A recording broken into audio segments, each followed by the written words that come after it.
أعوذ بالله من الشيطان الرجيم بسم الله الرحمن الرحيم الحمد لله والصلاة والسلام على رسول الله وعلى آله وصحبه أجمعين. السلام عليكم ورحمة الله وبركاته. How's everybody doing today? It's good. I'm really excited, alhamdulillah. How about you guys? Yes? Okay, inshallah. طبعا, the first question that comes to mind is why Surah Al Qiyamah? Right? Why not Surah Al Rahman? Why not some other nice surah, a positive surah? صح? I'm sure this is one of the big questions in your minds. I'm sure many people didn't come because of this reason. صح? And it's just too negative, it seems scary, وما حد يبي يكون depressed. It's such a serious topic يعني. But honestly, that's one of the reasons I chose this topic. لأن there's a lot of misconceptions about the surah. And the name of the surah itself actually makes you think that it's a scary surah. With Day of Judgment has been, للأسف, has been passed down to us. موروث يعني, اللي هو we've been inherited this negative idea about the Day of Judgment. ولذلك, the first thing that comes to mind is terror and horror and grief and panic. صح? كل هاي scary scenes that come to mind. But that's not the case. There's so many positive things about the Day of Judgment for the good people, inshallah. So that's one of the things that, inshallah, I'll highlight today in my talk. The other thing is, let's be honest, Surah Al Qiyamah is part of the Quran. And the Quran, kalam Allah subhanahu wa ta'ala. These are the words of Allah subhanahu wa ta'ala, our creator. And this book is a perfect book. But for us to censor out one entire surah of the Quran and only talk about the good things is doing injustice to the book. Don't you agree? Yes? So to be fair, let's listen to what Allah subhanahu wa ta'ala has to say about the surah. I'm not going to be talking much today. What I'm going to try to do, and inshallah may Allah help me, I'm going to try to let Allah subhanahu wa ta'ala converse with all of us today. So we're going to go one ayah by ayah, 40 ayat today. Inshallah, we'll be done by 9:30, so I want your full attention. Keep your phones on airplane mode. Don't give me time. Give Allah your time. Is 2 hours too much to ask? Honestly, is it too much to ask? For many of you, maybe this is the first time you attend a dars or a lecture about the Quran. Just give it 2 hours of your life, inshallah, and let's see how things go. Okay? And if you start feeling sleepy, stand up and walk around. Okay, then this will give me a signal that I need to change things up, or maybe do some breathing exercises to make things a bit more interesting, inshallah. So let's start, bidnillah. A little introduction about the surah. Why this surah? I already told you. This is one of those surahs that are very rarely talked about. عادة Surah Al-Rahman, Surah Al-Fatiha, these positive surahs are talked about more. This surah is kind of like hidden under the rug. And I feel that's injustice. I've been wanting to do this surah for a long, long time. Primarily, this surah talks about, or it talks to people who, number one, don't believe in the Day of Judgment. Okay? Number two, people who kind of believe in the Day of Judgment, but they don't really live by that ideology. Or people who are extremely terrified of this day and they have a wrong idea about this day. Okay, it's clarifying a lot of misconception. At the same time, it is inshallah going to help you understand the wisdom that Allah subhanahu wa ta'ala has put into putting the surah into the Quran. Just to focus on the Quran in general. Quran is made up of two types of surahs. Who can tell me? Two themes of surahs in the Quran. Makki and Madani. صح? Makkiya كلنا نعرف. The ones that were revealed in Mecca, which was how many years? Who can tell me? 13 years in Mecca. Okay? And then, how many years in Medina? About 10 years. Total of 23 years. This was the message of the Prophet ﷺ. But 13 years in Mecca, and primarily the main topic of Mecca was three things. Number one, belief in Allah. All the surah that were revealed in the Meccan period talked about either belief in Allah, or belief in the message, which includes the books, the angels, the prophets, okay? All of this. And the third aspect that these surahs talk about in the Meccan period, who can guess? Afterlife. The concept of an afterlife. The concept of, the Day of Judgment. a second life that's going to come either in paradise or hellfire. Okay? But these were the three primary discussions of the whole entire Meccan period. Ma kan fi any discussion in the first 13 years of the message. There is no discussion about hijab, no discussion about interest and usury, no discussion about inheritance, no discussion about alcohol, nothing. This all happened 13 years plus down the road. But these were the foundations of Iman or belief. This is what the Prophet ﷺ focused on. Okay? And my humble opinion is that we as Muslims, للأسف, we kind of need to go back to the basics. Do you all agree or no? We need to stop talking about advanced issues that are of less priority and let's focus on the foundation. لأن وين المشكلة اليوم? Where's the problem? The problem is in the foundation, right? Our roots are messed up. And therefore you have crazy people who are doing crazy things in the name of Islam, right? And associating it to Islam and destroying everything for everybody. So we need to go back to the basic and see what methodology the Prophet ﷺ used. And this is exactly the methodology. What we're doing today, this is exactly what the Prophet ﷺ did in a small house called Darul Arqam in Mecca. The people used to gather and they used to listen to the words of Allah subhanahu wa ta'ala, and the Prophet ﷺ would teach them what these words meant. Alhamdulillah, I ask Allah to, inshallah, put barakah in this gathering. And I don't know if you know this, but there's angels, I don't know how many, but there are angels surrounding us at this moment. This is a guaranteed hadith of the Prophet ﷺ. Angels are surrounding us. Inshallah, by the end of the talk, you're going to feel a sense of tranquility and peace in your heart. All of our sins, inshallah, will be completely forgiven.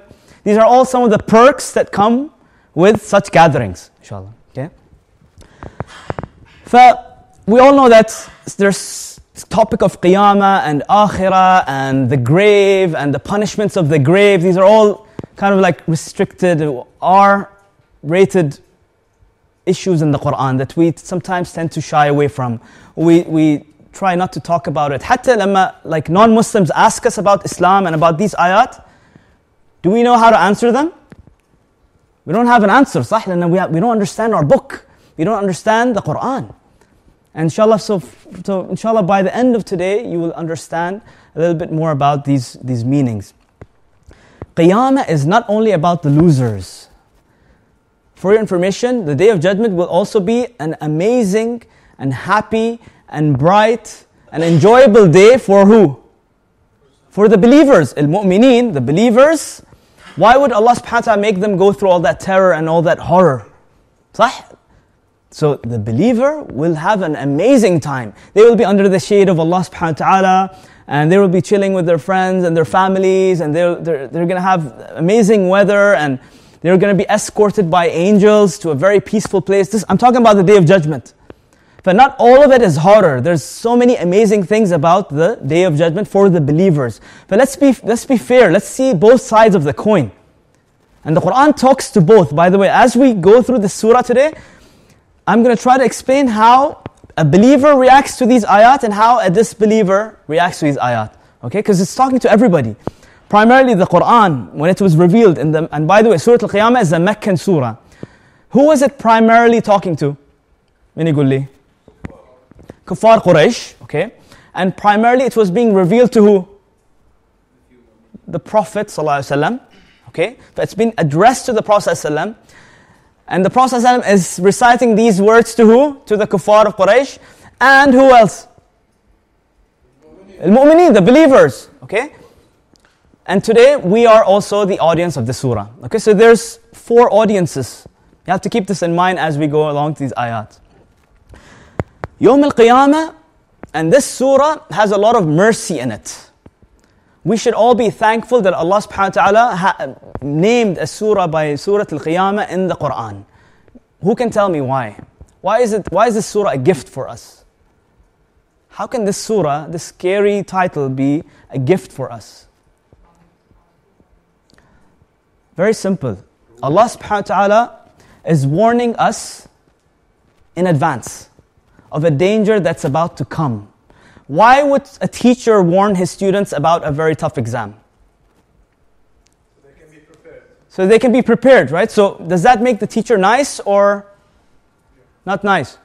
Of course, right? So if the teacher loves his students, he will warn them in advance because he wants them all to pass. Correct or no?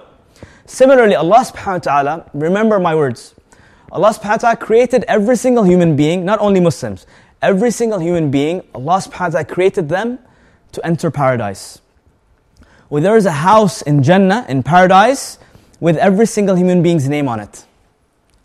It's up to us to earn that house.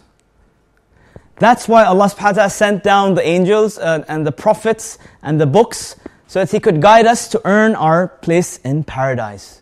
And by the way, how many paradises are there? So there are 7 levels of the paradise in the afterlife, but is there another paradise? There's another paradise, brothers and sisters. There is a paradise on earth. There is a paradise on earth that Allah subhanahu wa ta'ala also wants us to live in. Allah is calling us to a win-win situation. We win in this world and we win in the afterlife. Allah subhanahu wa ta'ala does not want us to suffer in this world.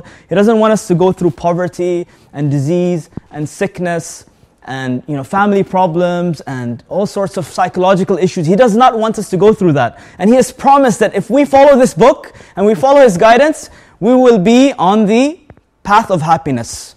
You want me to prove this to you? Surah Al-Fatiha. Okay? The summary of the Quran. Some of the scholars say that Surah Al-Fatiha is the table of contents of the entire Quran. In Surah Al-Fatiha, which path do we ask Allah subhanahu wa ta'ala to guide us on? Sirat al-Mustaqim. And then further on, we go to ask Allah, guide us on the path الَّذِينَ أَنْعَمْتَ عَلَيْهِمْ. صح ولا لا? Have you ever thought about the word أَنْعَمْتَ? What does أَنْعَمْتَ mean? So usually it's translated as blessing, which is an unfair translation. Now if you go to the root of the word, أنعمت, it's na'im. من النعمة والنعيم. And what is na'im, by the way? Na'im is joy, happiness, harmony, and bliss. This is the path that a believer walks on in this dunya as well as, inshallah, leading him to the akhirah. So Allah's promise is a promise of mercy, a promise of love. He loves us all. He wants us all to go to Jannah. He wants us to live a happy and harmonious and blissful life. But if we are not living happy lives, if we are poor, suffering through financial difficulty, if we are going through family issues, if we are going through emotional stress and emotional issues, who do we blame? Ourselves. Then we haven't followed the guidance. For the guidance, Allah's Quran is a gift for us, and every single surah inside of it has some lesson for us to live a happy and meaningful life, inshallah. That's what I was trying to explain here. اليوم, are most people happy or sad? Let's be honest. Honestly, most people, regardless of how much money is in the bank account, regardless of how big your house is, regardless of how many cars you have in the garage, or what models they are, wallahi, this does not bring you inner peace. Inner peace, which comes from Iman, is priceless. You cannot buy it anywhere. You can't find it on Amazon. Can you? Inner peace comes only from Iman. Only from belief in Allah subhanahu wa ta'ala. Only from living a life of guidance through the Quran. You can search around the world. You can try to explore other ways to get this inner peace. Trust me, you will waste your entire life finding it. This is the answer. The Quran is the answer. Oh, by the way, the Quran is the ultimate book of therapy.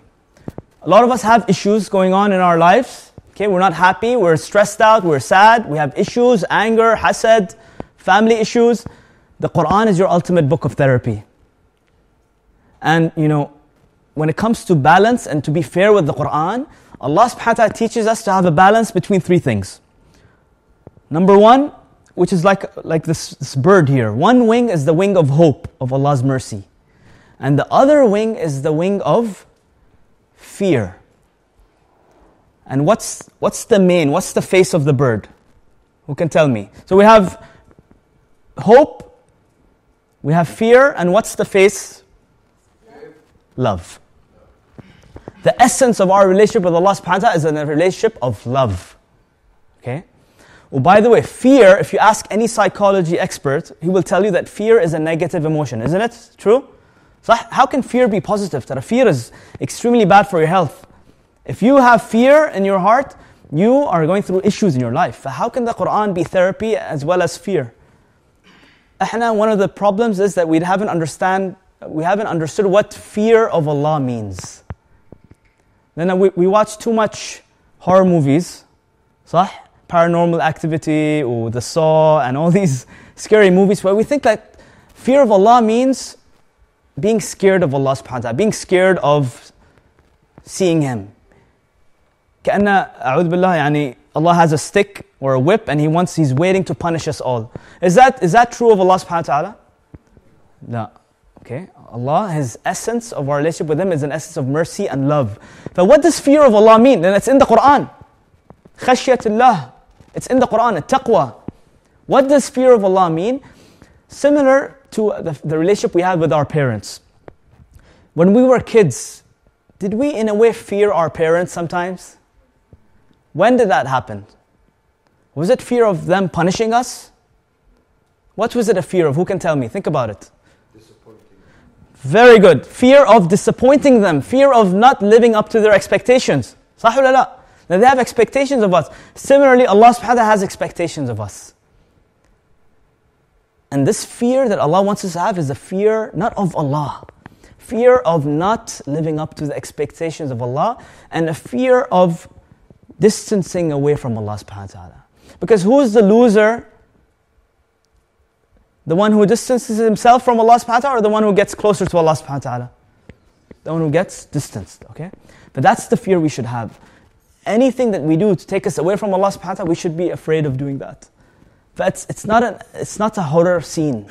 It's not a scene of terror. But let's do a quick review. What are the two wings? Hope of Jannah, inshallah, and fear of disappointing Allah. Okay, talk out loud عشان أعرف النصاحين too. Otherwise we're going to sleep. I want this to be interactive, inshallah. So what was one wing? Hope of Allah's mercy and paradise, and fear of disappointing Allah subhanahu wa ta'ala. And what's the main relationship? What's the head? Love of Allah subhanahu wa ta'ala. Okay, let's move on. So we're done with the intro. Ready to begin the surah, inshallah? Alright, that was a long intro, by the way. I need to speed up.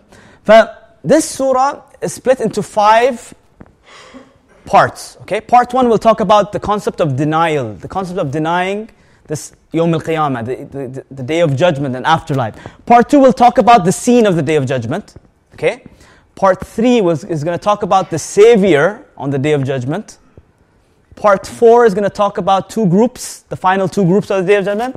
And then finally, Allah will talk about the final moments of a human being. What are the final moments of a human being? No, final moments in this world. Death. So that's going to be the end scene. Okay? Inshallah, 5 parts. Who can remind me what are the 5 parts of the surah?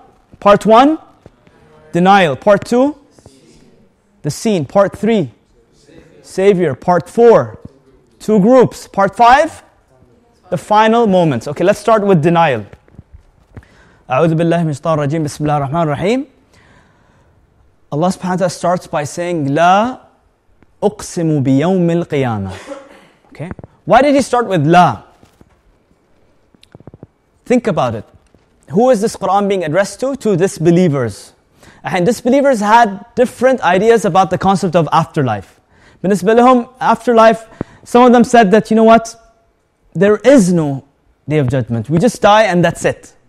Some had other theories. Maybe I'm going to be reincarnated to something else. If I'm a good person, I'll be reincarnated to something better. If I'm a bad person, I'll be reincarnated into a mouse or something. Okay? Other theories were, we probably might just die and end up transforming into nature. And some people said, everybody go to paradise. There's no such thing as hellfire. But there were these different theories. What is Allah saying? No to all these theories. No, I swear by the day of judgment. Oh, by the way, Yawm Al Qiyamah is mentioned, at least this word is mentioned 70 times in the Quran. and it's mentioned by other names all over the Quran. Sah wala la? When something, remember this, when something is repeated over and over and over in the Quran, what does that mean? It's extremely important. And what else? It's the thing that we forget the most. Okay? It's the thing that we forget the most. Okay?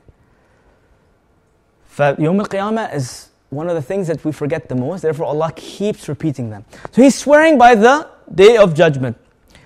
Yawm al-Qiyamah, not only does it mean the Day of Judgment, it also means the day of waking up. لأن القيامة الواحد لما يقوم من النوم صح؟ حتى يسمونها قيامة. وعلي بن أبي طالب كان يقول الناس نيام. People are asleep and they will wake up at the moment of death. That's when you actually see the real world. You're asleep in this world. You wake up when you see the life after death. That's the real reality. Okay? فَيَوْمِ الْقِيَامَةِ is the day of waking up. For some of you, I've had a Yawm al-Qiyamah already. I've already had a Yawm al-Qiyamah. When was my Yawm al-Qiyamah? The day that I realized, and the day I tasted the beauty of this deen, the beauty of Iman. That was my day of waking up. You guys get it? But there's another meaning here. Yawm al-Qiyamah for some of you could be today. Going through the surah, maybe it wakes you up. Maybe it gives you this taste of the beauty of the Quran and the beauty of the words of Allah subhanahu wa ta'ala. And whether you like it or not, Allah is swearing by this day. It's coming. Don't argue about it. Even if you don't like it, even if you want to avoid talking about it, it's coming. There's no doubt about it. At the same time, Allah's swearing. Who's swearing? Allah. So that's the first evidence. One of the first evidences that the Day of Judgment is a reality is that Allah Himself is swearing by this day. Okay? Oh, by the way, Kuffar Quraysh, did they believe that the Quran were the words of Allah or no? You'd be surprised that most of them did. Most of them did. You want me to prove this to you? ليش? لأن they used to accuse the Prophet of what? Being a sorcerer, being crazy, being a magician, being someone who separates between families. But who are they accusing? The message or the messenger? Why were they accusing the messenger? Because the message was perfect. They had no arguments against the message. بالنسبة لهم, Arabic at the peak of their times, these words could not come from a normal human being. These could not be the words of a human being. They already made that, and some of the kuffar of Quraysh used to, in hiding, secretly go and listen to the Quran just because they loved these words. But in the open, they would deny it. But in secret, they believed. But in public, they would deny it. Yeah. Sorry. Allah يبتلي بسم الله الرحمن الرحيم لا أقسم بيوم القيامة. نعم. I do not swear. Yeah. So That's how I see it. Yes. And it's not a swear, it's acts. Mm-hmm. Great. So Quran, what's beautiful about the Quran is there's so many ways of looking at it. There's no black and white way of understanding the Quran. Okay? But the meaning that I liked was, no, I reject all these accusations you're talking about, the Day of Judgment. It is coming, it is a reality. And by the way, the credibility is not the credibility of Allah only. Who else's credibility? The credibility of the Prophet ﷺ. Who is reciting these words to the kuffar now? Rasul ﷺ, right? So he's reciting these words, لا أقسم بيوم القيامة. And what was the title?